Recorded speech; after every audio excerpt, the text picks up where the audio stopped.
In those 15 minutes or half an hour, at least 10 to 15 seconds are there which clearly and experientially I know that I am not the body and I'm not even the mind. I am just certain amount of consciousness and awareness, and in those moments my experience of life is so overwhelming and ecstatic.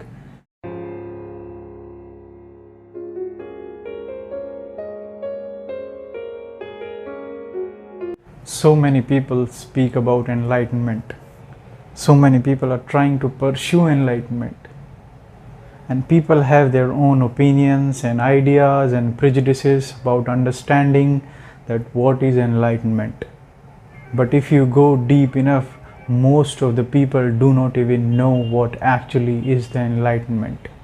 So the real purpose and objective of this video is to discuss and have the clarity about what actually is the enlightenment.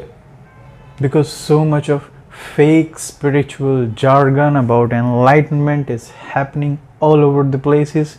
Without even knowing what is enlightenment, people are pursuing enlightenment.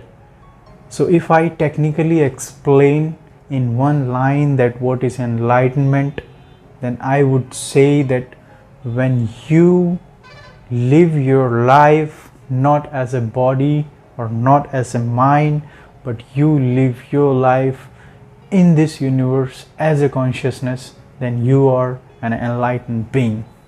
But whatever the fuck that I spoke now, maybe most of the people didn't even get it, just went over their head. So to take the practical examples, we will try to understand what actually is the enlightenment. If you pay enough attention and observe your life closely, then you will see that most of the actions that you take in your life will happen only because of the dualities of life or the discriminations of the life. When I say the dualities of the life, you have your likes and dislikes. You have the ideas of what is good and what is bad, what is mine, what is somebody else's. This is this and this is that, and this is good and this is bad, this is right, this is wrong, this is sin, this is virtue. All kinds of dualities which are there on your life, based upon which you already keep taking actions and actions and actions.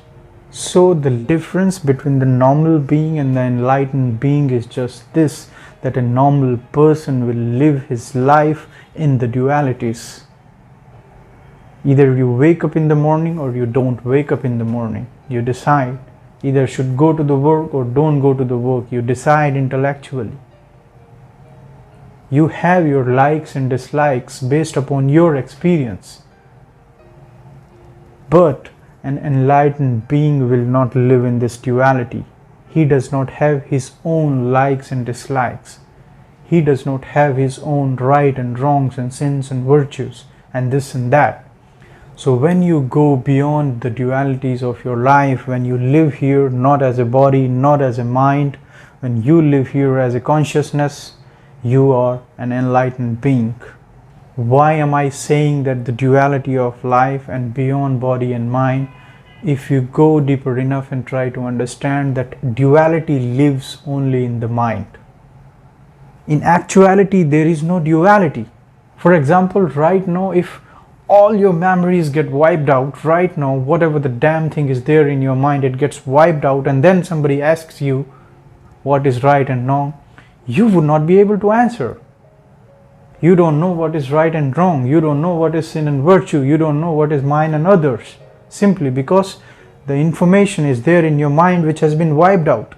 So to go beyond the duality of life, it is very important that you live beyond your body and mind. You can use your body and mind, that is a different aspect, because when you are pursuing actions into the society because of something else, maybe you will have to use your body, you will have to use your mind, but you are not living as a body and mind. You are not living as the compulsive reactions of body and mind.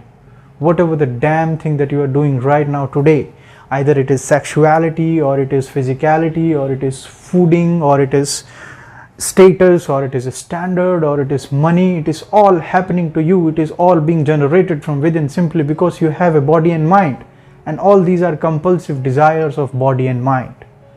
So now the question comes that if you live beyond your duality of life, if you live beyond your body and mind, then you are an enlightened being, or that is what called enlightenment. But how the fuck to live like beyond body and mind, and how to live beyond your dualities? Because this is what is the philosophies in most of the people's mind.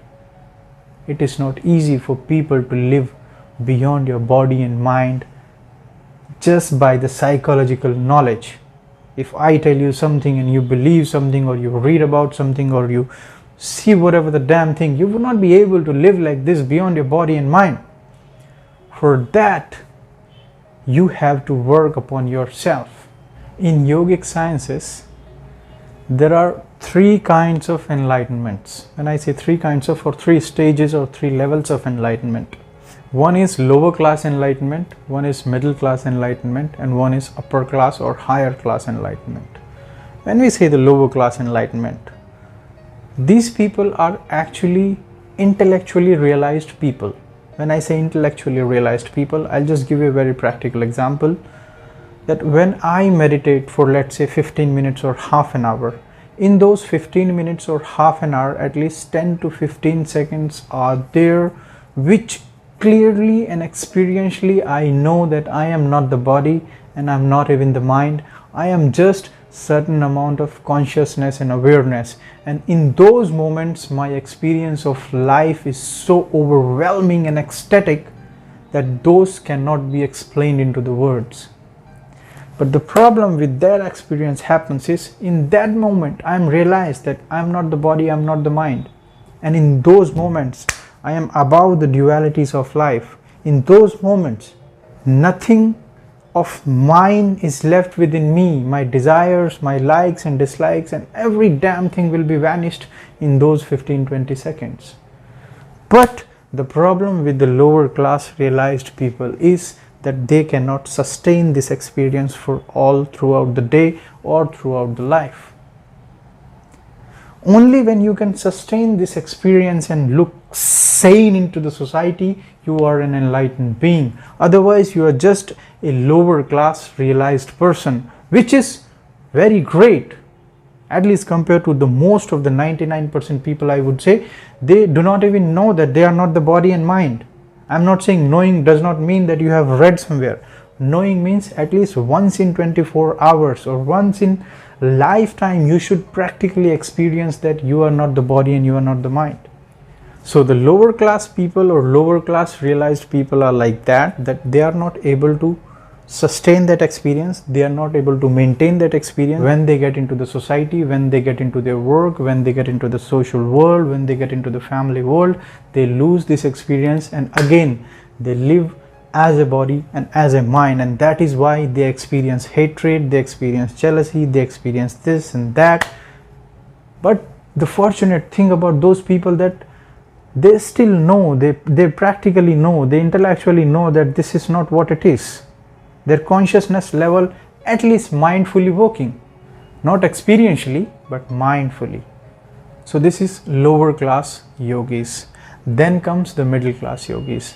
What happens with middle class yogis or middle class enlightened people is that they are able to maintain that experience, they are able to sustain that experience, but the problem is that they lose their social sanity. Why they lose their social sanity? Because when something so great, something so overwhelming is being constantly experienced by you throughout the day, throughout the life, it is very hard to sustain that experience and look normal to other people. For practical examples, let's say you have your desire or dream of something that you want to achieve and you have been working hard for 5, 10, 15, 20 years and still not able to achieve, and you have given up all the hopes and whatever the dreams that you have, you are not able to achieve, and suddenly something happens and everything gets achieved without any efforts. So what will happen is that in those moments you will become so happy and ecstatic that you may even jump around on the streets. So for society and for normal people, you will look like a crazy being. That's what happens with the middle class yogis. When they are able to sustain that experience, when they are able to maintain that experience, they are not able to look and live sensibly into the society. And there are a lot of practical examples today. If you go to the Himalayas, rather, there was a video which was being trending on the social media, that there was a yogi who was just jumping around in the snow without the clothes, and he was speaking like Shiva and all these things. We think those people are stupid, but we know that what actually is happening within themselves, which is much greater experience than even if you become a sheikh in the Dubai with having so much of money.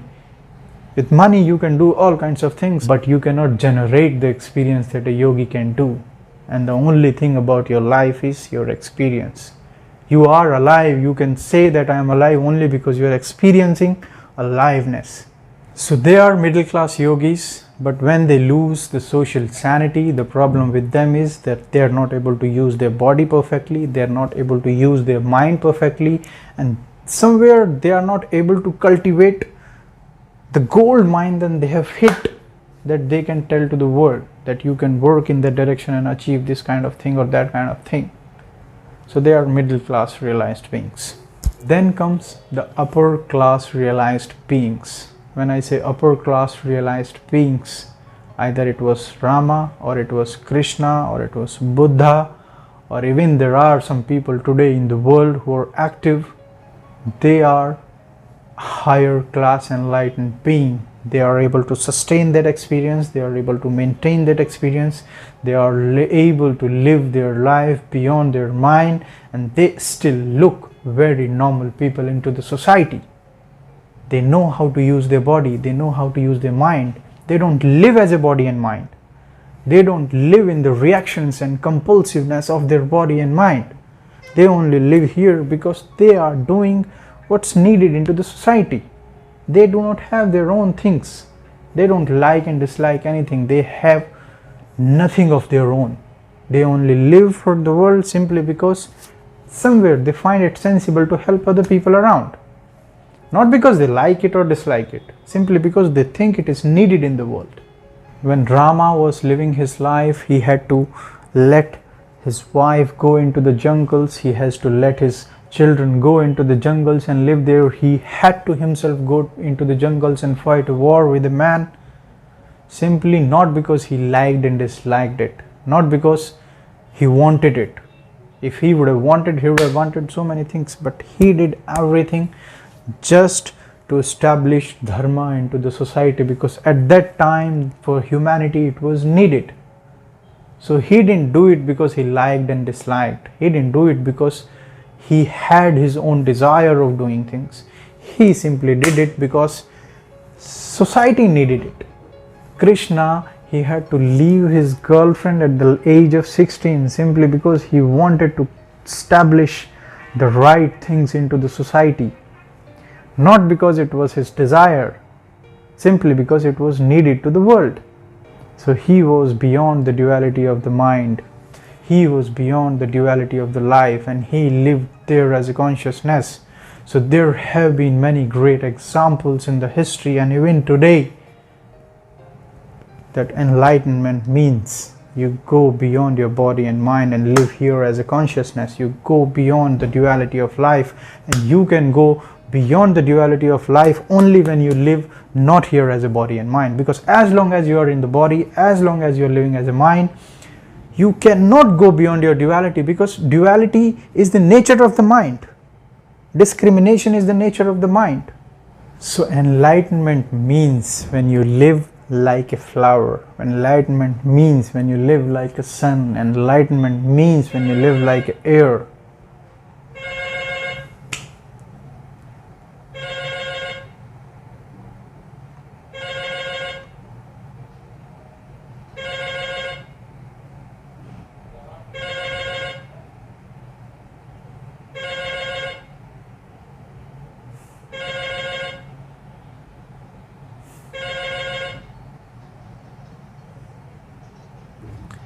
Because flower does not know whether give fragrance to the Muslim or not. Air does not know whether to give oxygen to the right man or the wrong man. Sun does not know whatever the fuck kind of people there in the universe. He gives sunlight to everything, because they are beyond the duality of life, and so should happen with the enlightenment.